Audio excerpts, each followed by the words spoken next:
Welcome to solverfy. So the first question says, how would the answer to problem 234 be modified if you were asked for a schedule of cost of goods manufactured and sold instead of a schedule of cost of goods manufactured? Be specific. So the schedule that is worked out in the problem 224 can be worked out for the schedule of cost of goods manufactured and the cost of goods sold. So this new schedule can be changed by adding the beginning and the ending finished goods. So the new schedule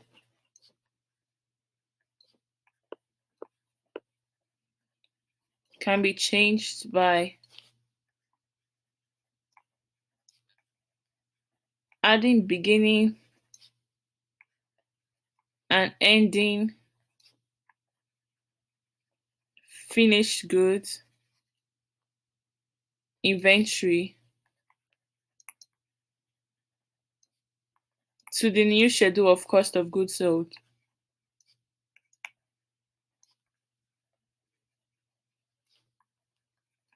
Cost of goods sold and cost of goods manufactured. So the cost of goods manufactured means that the goods which are ready to be sold during the accounting period, and sometimes some costs which are incurred during the manufacturing of the product are regarded as the ending working process, and some costs which are incurred in the beginning are considered as the cost are considered in the cost of goods manufactured. So moving on to the second question.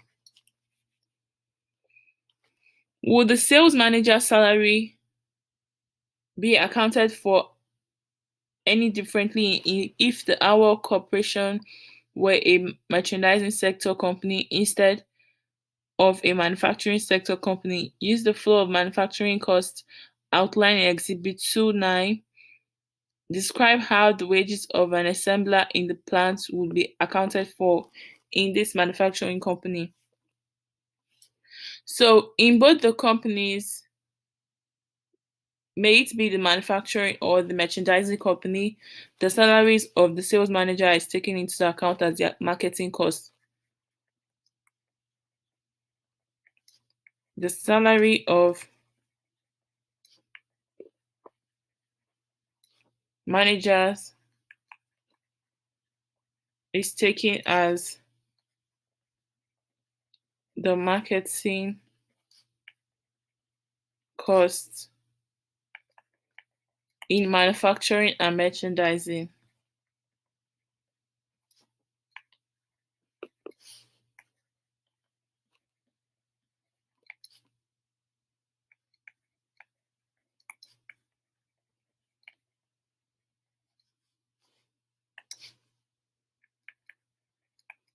So the item of the marketing and the advertisement costs is taken as the operating cost in the income statement.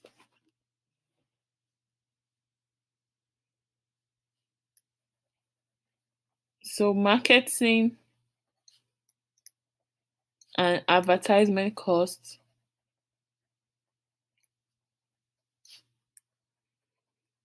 is taken as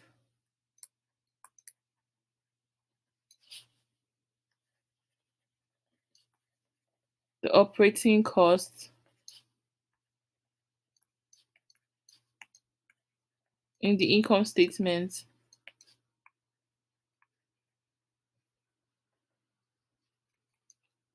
Now, the wages of a worker would come under the specific task which he or she is doing, and therefore the daily wages is going to be treated as the cost in work in progress, and will continue till the goods are converted into the finished goods are ready for the sale. So daily wages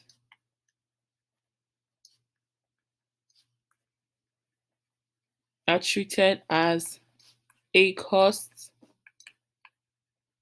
in the work in progress until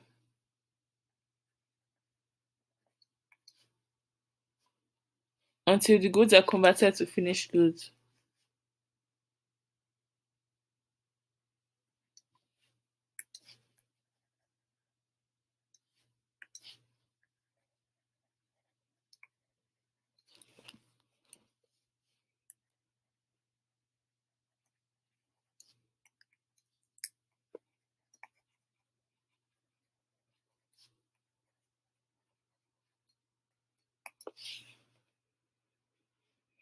So the third one,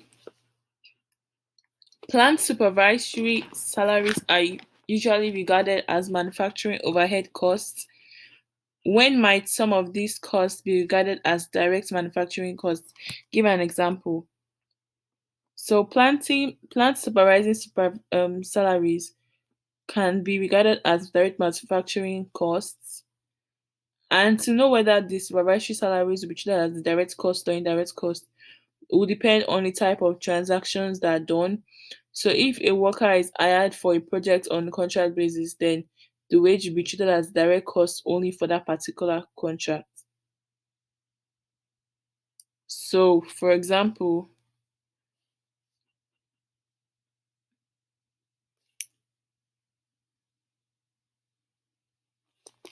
so in essence, it would depend on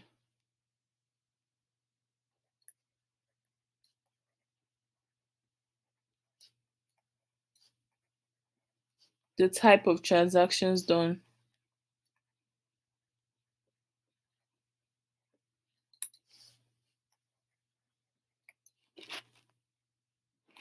So if a worker is hired for a project on contract, then the wages will be treated as direct cost for that contract.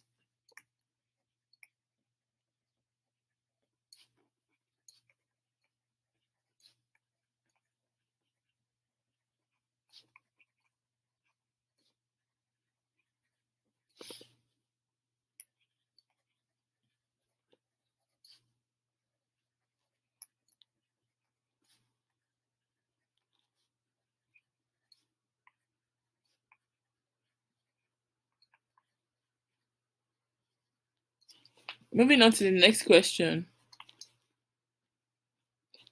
Suppose that both the direct materials used and the plants and equipment depreciation are related to the manufacture of 1 million units of products. What is the unit cost for the direct materials assigned to those units? And what is the unit cost of plants and equipment depreciation? And assume that yearly plants and equipment depreciation is computed on a straight line basis. So first we're going to calculate the direct materials used as direct materials used. So we have 320 million divided by 1 million units. And this is going to be equals to $320 per unit. So now the depreciation will now be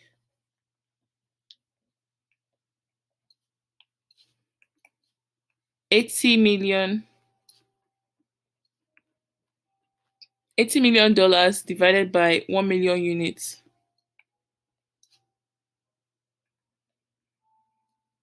And this will be equals to $80 per unit. So that's the answer. Now moving on to the next question. Assume that the implied cost behavior patterns in requirement 4 persist. That is, direct material costs behave as a variable cost, and plant and equipment depreciation behave as fixed costs. Repeat the computations in requirement 4, assuming that the costs are being predicted for the manufacture of 1.2 million units of products. How would the total cost be affected? So the direct material unit cost to remain unchanged at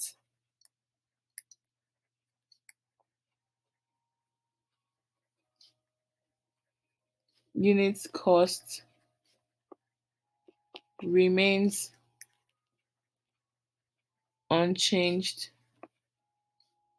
at $320, and the depreciation cost per unit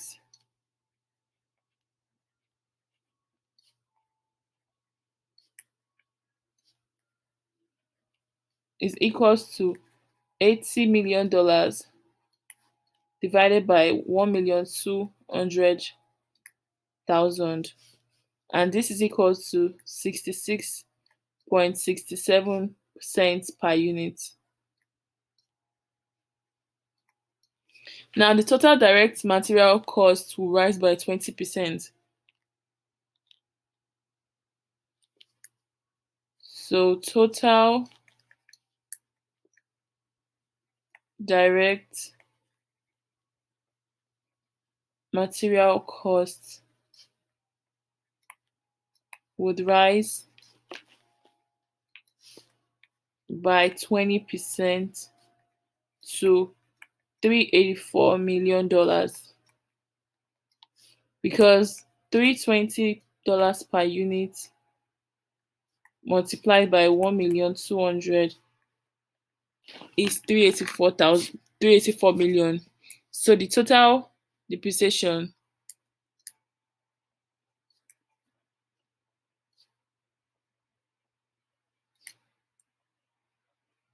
would be unaffected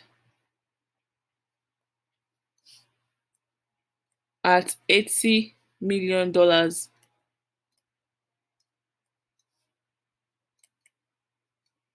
So now the final question: as a management accountant, explain concisely to the president why the unit cost differed in requirement 4 and 5. So the reason is the unit costs are average of the cost for a single unit of the product, and for calculating the total cost, we require the direct material unit cost of $320, and we consider the direct material unit cost because direct materials are a variable cost. So the cost of direct materials changes with the level of output. So that's why the unit differed. So the cost of direct materials changes with the level of output.